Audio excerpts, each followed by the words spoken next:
Guyana, when Columbus first set foot on these shores, he found the land already inhabited. Amerindian tribes had been on this land long before the so-called European discoverers. Today, these Amerindian peoples are fully recognized as Guyana's first peoples, and an all-encompassing approach is being taken to ensure the rights and concerns of Amerindians are addressed in Guyana's Total Development Trust. On Guyana 411 this week, we look at how the government is approaching some of the critical aspects of the Amerindian development.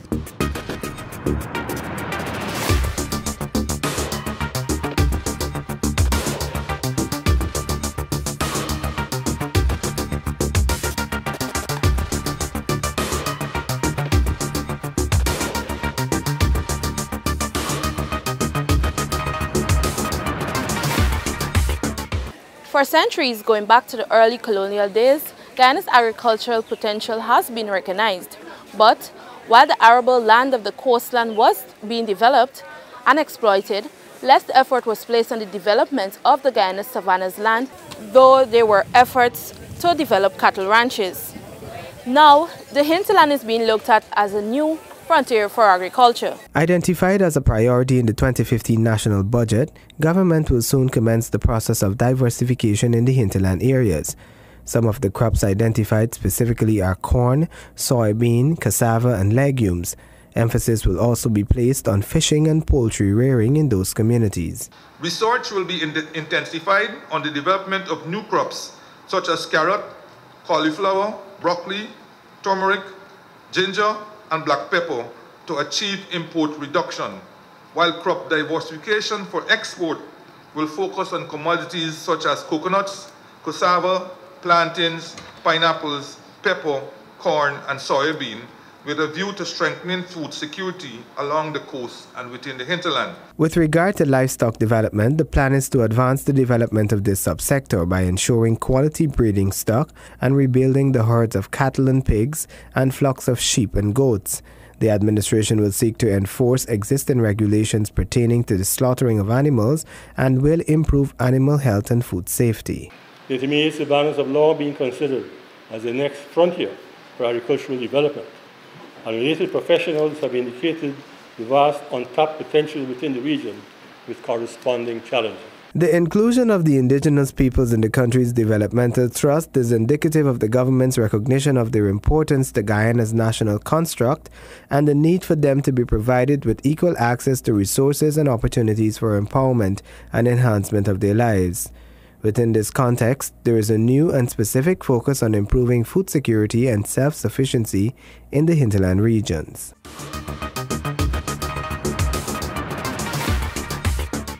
As efforts turn to developing the agricultural potential of the hinterland, simultaneously, the tourism potential of these beautiful and exotic communities. Guyana is known for its rich biodiversity and captivating sceneries, particularly bird species, and shares the Guyana Shield, the world's oldest geological formation, with Venezuela to the west and Suriname to the east.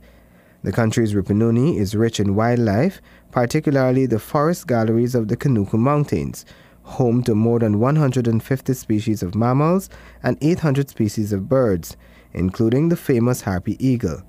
With 275 waterfalls, 4 mountain ranges, 18 lakes, and numerous waterways, all kinds of spectacular adventures are possible.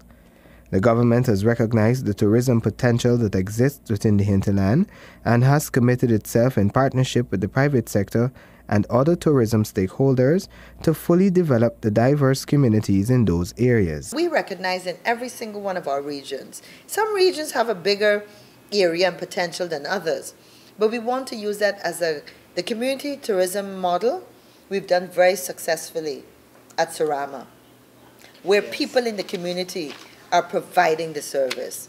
For somebody that's living overseas that wants to come to Guyana, they want to come to Guyana, and if they're going into the Rupununi, they want to be able to live with an indigenous family.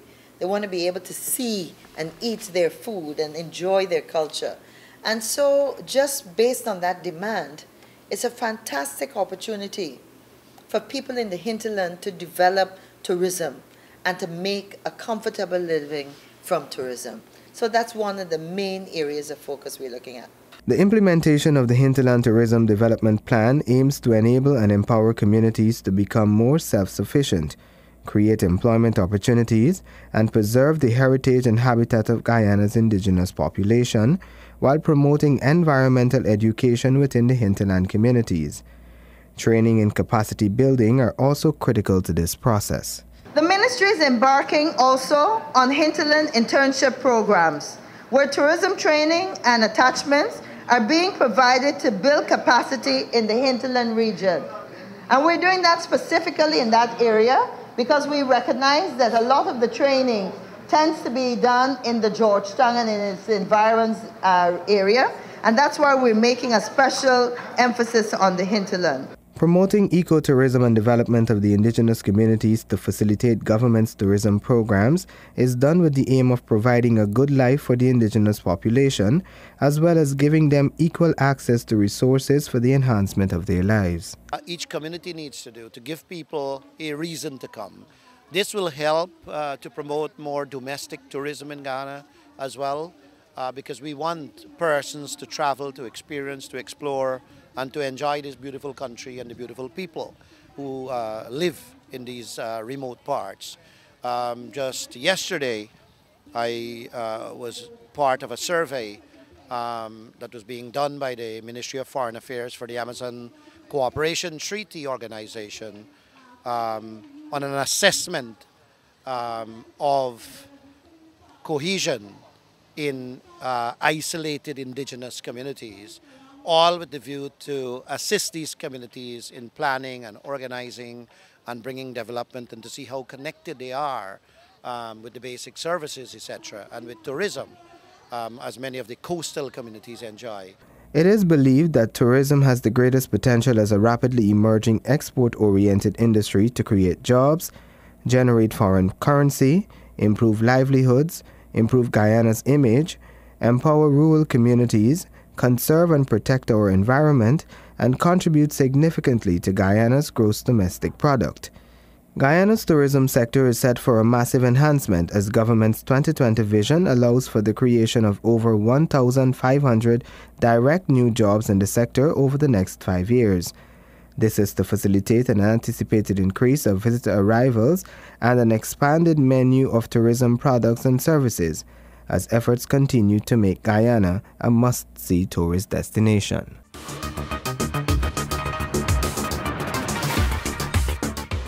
Whether it's getting agricultural supplies in and out of the hinterland or taking tourists to the interior location, there will be a need for an improved and well-maintained network of roads, bridges and airstrips. Have you ever been to the interior regions of Guyana? These are the most beautiful parts of our country. But sometimes getting to these areas is not easy. The cost of travel and sometimes having to walk miles up and around mountains can be quite daunting. Maybe it is for these reasons that much emphasis was not placed on hinterland development, but this is about to change. The APNO AFC government has a comprehensive plan to link the hinterland to the rest of Guyana. Visit bridge in the Demerara, a new fixed structure in the Demerara. We're talking about a new road, a roadway connecting from Sand Hill, going all the way to linking back up with that same Parika Goshen road. I mean, it's all nice virgin land. We're talking about Molson Creek to Oriala to Molson Creek work. We're talking about redevelopment of Stellens. I mean, I have a proposal which I'm going to send to cabinets, and about redevelopment of both the Freedom Hoop and the Georgetown Stellen. I mean, that is prime land, prime commercial land. What we're supposed to be doing is not just anchoring ships there. We're supposed to be doing in any other country that would be in riverside property with commercial venues and those things like that. I have a proposal. As you see, it's not the final thing. It should. I have a proposal on the on doing some boardwalks in the seawalls area. You know what I mean? Which is both will help with our sea defense work, as well as make a space for people on Sundays. You know what I mean? So therefore, I mean, it's done. It's quite easily done. So 2020, we should have a transformed city and a transformed country. Budget 2015, which was recently approved by the National Assembly, provides allocations that are in keeping with their aspirations. Specifically, $640.9 million has been allocated for either the completion, reconstruction, or rehabilitation of various roads in the hinterland. $79.5 million has been allocated for the rehabilitation of all hinterland airstrips. In this budget, I have $641 odd million to be expended on hinterland roads, which is quite sizable to spend in 4 months. We are going to do certain roads. I mean, Linden, Kokwani, we're going to get to that. Some of the trails being Peruni. That's one of the areas where the miners have complained that it's in a poor state. We're going to get there, you know what I mean, and certain villages in 1, 2, 7, I think 8 and 9, we're going to get there to do work as possible.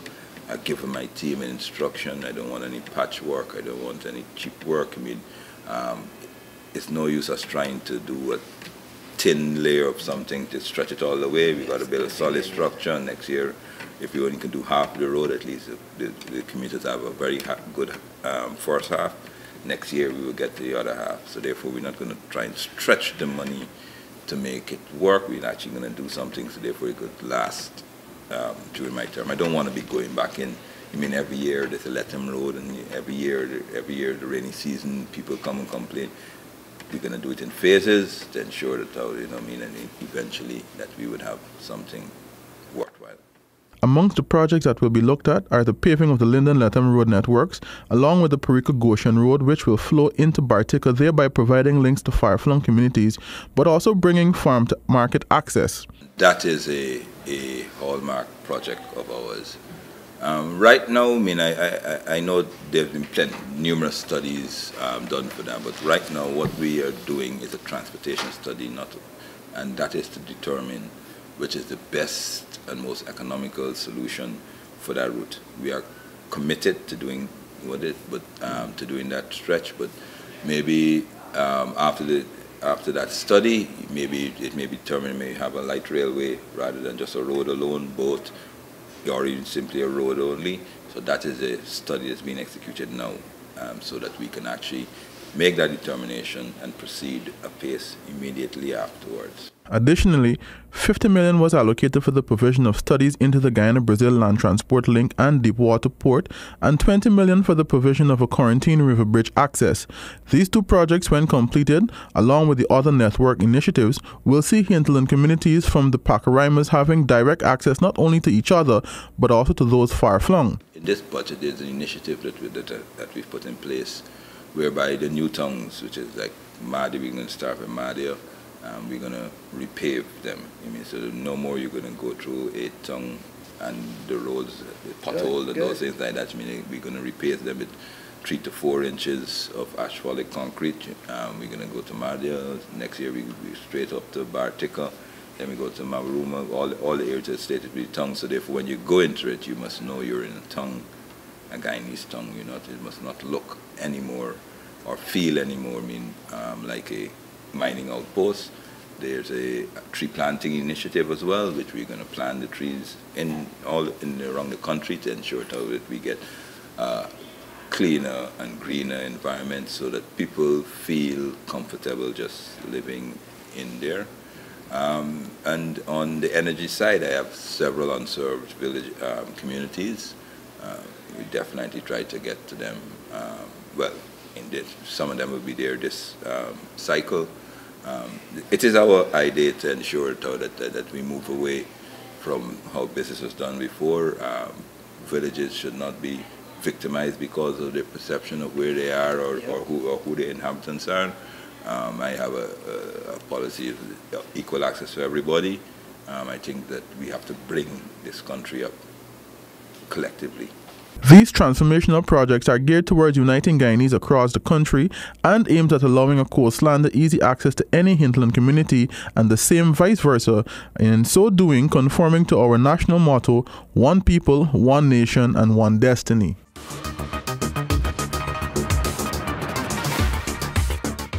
Any approach to develop the hinterland would be doomed to failure if the well-being of the people of the hinterland is not addressed. In this context, There is a plan by the government to ensure the health care is greatly improved. Without minimizing the value of traditional Amerindian medicine, efforts are on the way to provide modern health care in hinterland communities. According to the Public Health Minister, Dr. George Norton, the ministry will be placing emphasis on renovating healthcare facilities and improving the quality of services offered. The Health Ministry will also be placing emphasis on more training for healthcare practitioners who operate in these areas. We're sending doctors over into sub-region 1 in region 8, apart from the fact that we had a hospital at Cato for the longest while with no doctor. We've got now doctors in 2 other of the Patamonas areas in that area, and we've got, of course, in Paramakatoy. So we're going to send physicians there. I have a problem, however. When I go up into Barometer, there I saw the GMO, young doctor, just come back from Cuba, sitting down, reading old newspapers, and hardly have any work to do, okay? Because he doesn't have an ATV to go out into the country, he doesn't have the means of doing it, and so on. We've got to do better than that. We've got to do better than that. I have seen the CHW from Kamana actually walking over the Pacaramas mountain for 2 days in order to gather vaccine from an area to go back and give it to her children, to the babies in her village. No, ma. We've got to do better than that. I've been up to Karawab in the Pomeroon River, and we have an excellent midwife. She's been doing deliveries, like she said to me, 25 babies in 1 month. 1 year. I thought that was extraordinary. But what is she doing it? On an ordinary bed. She has no board bed. I've been into the Pomeroon River to see bats taking over a health clinic. We've got to do better than that. And that is my approach. You can't have a hospital built with cement and concrete and steel in Cato with no doctor. You can't have in Mountain Foot in Region 8 a health center that is halfway built, clay bricked and not being completed. Or you go into what is called Bamboo Creek. You've got a health center there, but no communication because the ATV. We've got to do better than that. So we, first of all, could only correct the situation if we know how it exists on the ground. It has been noticed that there are some unacceptable situations in some of the hinterland communities which need to be urgently rectified. A girl had to wait overnight with her throat slit on a plane, writing a letter to her father while she's dying, saying that he must forgive her. If as a human being, I don't bring tears to your eyes. As the Minister of Health, I can tell you, I'll never forget that. We can correct that situation if we have a water ambulance, like the people in Bartik are crying out for, like we just had in the current area of Guyana. Those are some of the areas that we've got to start looking at. It makes no sense having a tiled operating theatre at Skeldon, but you can't fit in the bed or fit in the light and so on. You go to Port Moran and you see large space not being occupied. Accident and emergency department developed and they're not moving over from the old one. We need to do more than that. And I'm not going to sit idle by and allow these things to happen. Despite the many challenges facing hinterland healthcare, the work of community health workers operating in these areas is to be lauded. We're talking about child-friendly healthcare, child-friendly health centers. The health centers are so small that you're not a place to put anything else. We're a little, you know what it is to ask a child to stay quiet when they're sick and they gotta wait for so many people to see them? We're looking at it that way, of creating these little areas because it reflects on the adult they're gonna be. So we're gonna move nationally together to implement it, starting particularly in the hinterland areas. And I must tell you this, that I am impressed about the health hubs that are run by the CHW. You go there, those CHW don't have posters to paste up, they draw by row with their own hand and they color, you know, and beautifully done, neat and nice, health hut friendly.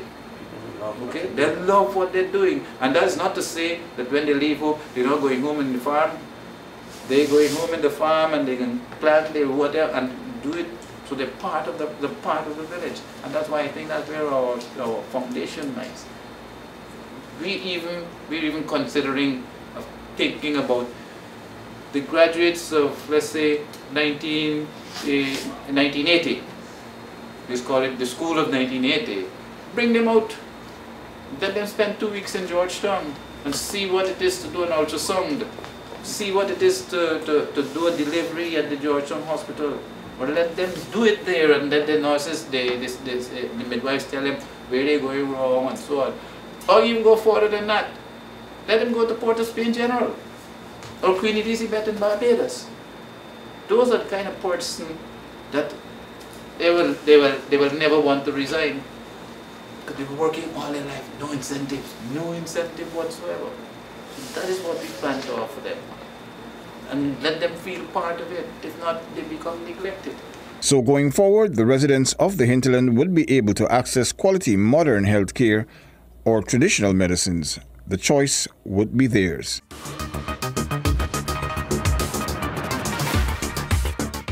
Parallel to creating economic opportunities and improving health care, there is also an aspect of the overall development of the hinterland that looks at improving general living conditions of the hinterland residents by encouraging the use of renewable power. Guyana's hinterland regions offer the perfect getaway from the hustle and bustle of everyday life. The vastness of nature and wildlife that can be explored is quite captivating and refreshing. As government moves to bring development to much of the Guyanese populace, our indigenous people will soon be able to benefit from the increased usage of electricity in their everyday lives and activities. The current administration intends to transform the development via the usage of various sustainable energy supply sources. On the energy, we're examining proposed hydros in Chumachumari, Makamaka, we already have things. Hope Canal Wind Farm, you never did anything. The Hope Wind Farm, sir, and other areas. Sir, I'd like to also say that the IDB is conducting a least cost study on renewable energy for us, sir, which will guide us in our part. We're reviewing proposals to have Bartica powered by clean energy. Sir, this would be a model which we intend to roll out as the resurfacing of all the internal roads and the new tongues. This is a model we want to roll out whereby all our new tongues are powered by renewable energy. In the 2015 budget, some $40 million has been allocated for providing renewable energy initiatives under the Sustainable Energy Program, while $60 million will be spent on equipment for the hinterland electrification program. Energy and green energy and renewable energy is something that we have to pursue. We have to stop this dependence on mechanical generation.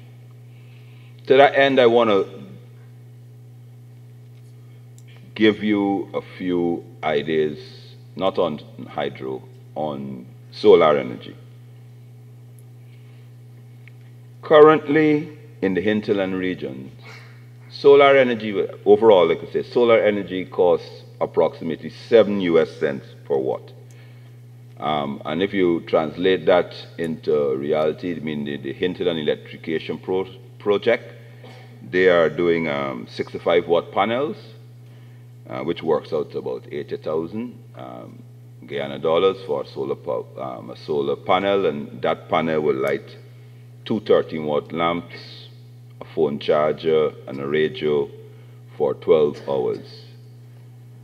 They're easily accessible for the outlying regions. I would hope that you will consider doing that, including that within your budget, within your work program, and do not depend on the government alone to do that, because obviously it is cheaper to to put a solar panel on a very far-flung house than it is for us to run a physical line to it. So I want you to consider that as well.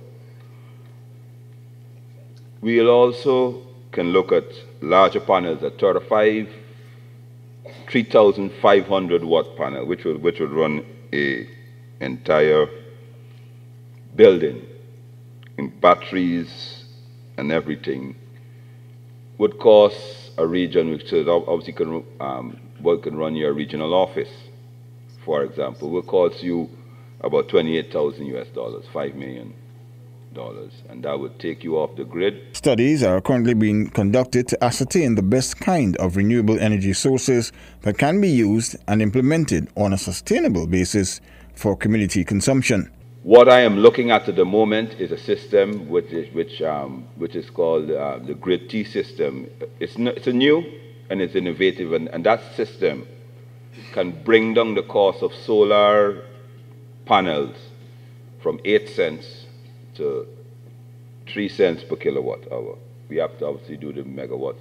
But basically what it is, it's you put up a large solar panel, and it powers your building during the day off the batteries of the solar, and at night it switches off and it powers your and GPL powers your building.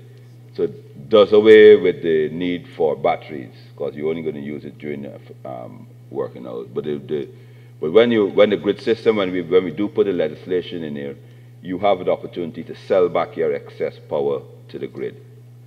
So in that way, you can actually balance off the cost of this, and it is worked out that for a 1.5 megawatt system, you can pay back in 7 years' time. Additional budgetary allocations include a $35.5 million amount for the Lethem Power Company and $128.5 million for upgrading the electrification system under this program.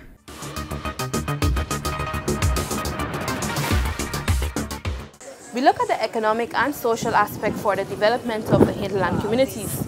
Let us now take some time to learn of the unique culture of the main inhabitants of the hinterland. Amerindians for many decades were seen as people of the forest, whose culture was confined to the bush. But at the start of the first international decade of the world's indigenous people, 1995 to 2004, Guyana designated the month of September as Amerindian Heritage Month. During the month, the Amerindian culture is highlighted and put on show so that all Guyanese can learn and enjoy.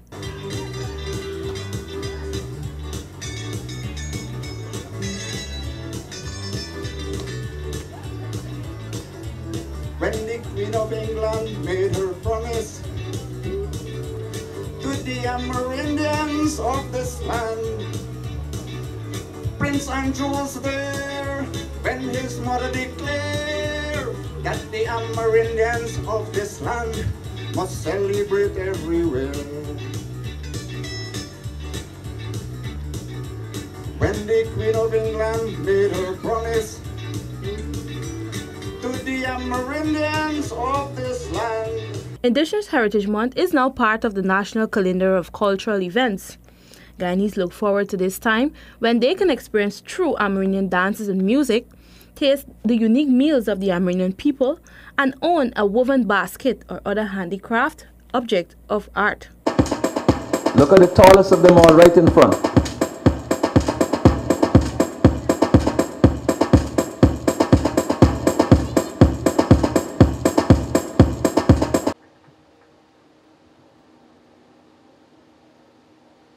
My poem is entitled, I am a proud Amerindian. You see me? I am a proud Amerindian. I work very hard. My family and I work together hand in hand. Off I go in the morn to cut barn, clean and plant my farm. I patiently await the rain with a contented heart. There would be much gain. I am a proud Amerindian. I love to hunt and fish. A warishi full of game is my only wish. In the evening as I return, happy faces welcome me with open arms. Amerindian. I love to sing and dance. I reap my crop. I eat a lot. Come one and all, it's time to celebrate. Come, let us do the mari, drink paracari, and do the bird dance. Look how we will all gyrate. On September 1, a kaleidoscope of colors and wonderful talents filled the Sapphire Heritage Village during the opening stanza of the 2015 Indigenous Heritage Month celebration. These activities are being celebrated under the theme Preserving Our Customs and Tradition.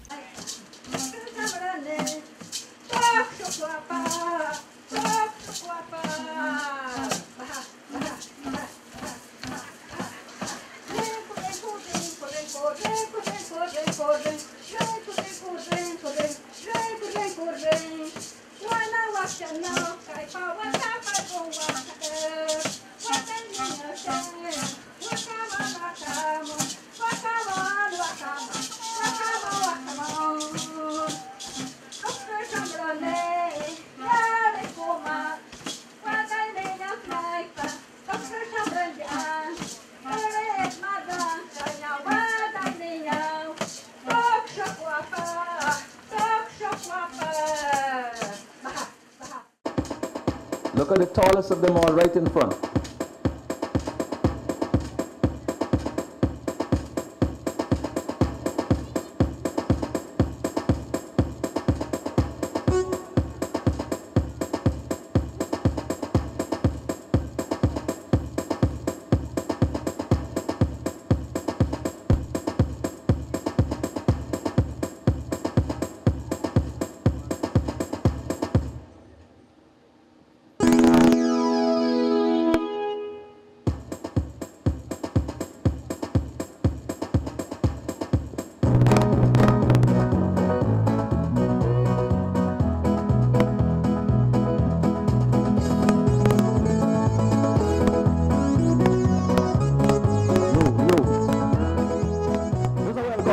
Welcome everybody, welcome to Amerindian Heritage.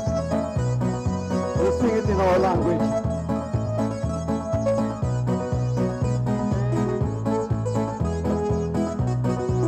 Come on everybody happy? Everybody shake out. Ganava mocho, orota. Ganava mocho,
The Guyana, which was destroyed by fire during Guyana's celebration of Amerindian heritage in 2014, was a major visible symbol of Amerindian culture in the city of Georgetown.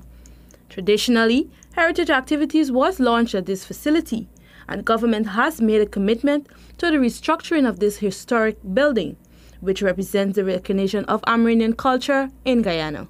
Sir, as you know, as already discussed, we'll be rebuilding Guyana. We'll be dredging, constructing Guyana. Additionally, government through Ministry of Indigenous Peoples Affairs will be rolling out a number of projects to ensure the preservation of the indigenous culture. In some hinterland communities, we have semi-precious stones which we can utilize and produce some of the best costume jewelry, perhaps in Guyana, from indigenous villages. It's only the training that needs to be done. And the women, as you know, in the hinterland are always very present, willing to work in meetings, willing to adopt new ideas to empower themselves. So we have, we're going to promote also in cooking. We want tourism and featuring of indigenous foods more. I'm happy, I think I mentioned it already, that there is one indigenous restaurant in Georgetown, and slowly the rest of Guyana or the Georgetown folks are gravitating and learning about it and beginning to appreciate indigenous food. So we need it to be national. Because in other countries, like in Brazil and Venezuela, cassava at the table. At the biggest restaurants, some of the biggest restaurants have cassava and farine. So we are part of Guyana, and our foods should be part of Guyanese food too. Not because you're an African Guyanese or an Indo-Guyanese, you must, you can't learn to eat, to appreciate and eat indigenous food. And if cooked, if presented in the nicest way, well then I'm sure everybody's going to appreciate it. So the food industry is one way we can contribute towards so empowering our people. Craft, as I said. Also, I would like very much for the youths to pursue fashion designing, because if we look at the heritage so far, the evening gowns are all, I call it ordinary, the thing that we see at all the other fashion shows. I don't see, we need our heritage. The fashion, the pageant can showcase indigenous fashion. So we will work on that. And just like how other clothing from our other brothers and sisters of Guyana are accepted, because I wear African Guyanese clothing, I wear Indo-Guyanese clothing. I think they're beautiful, so I wear them. So I would like to work towards promoting indigenous fashion. The intention is to create an environment where Amerindians can explore their talents and at the same time help the rest of Guyana to have a greater appreciation for their way of life. Amerindians are also known for the distinctive dialects of the 9 tribes. The government has expressed great concern about the culture and language lost. As such, President David Granger recently announced the revitalization of the Amerindian Language Project. This will include the completion of the compilation of dictionaries of the Carib and Patumona languages. The Amerindian tradition is an important aspect of the unique Guyanese culture. There are indeed truly wonderful themes of Amerindian features in Guyanese arts, literature, folklore, mythology, and beliefs. Indeed, the very name of the country, Guyana, is of Amerindian origin, meaning land of many waters.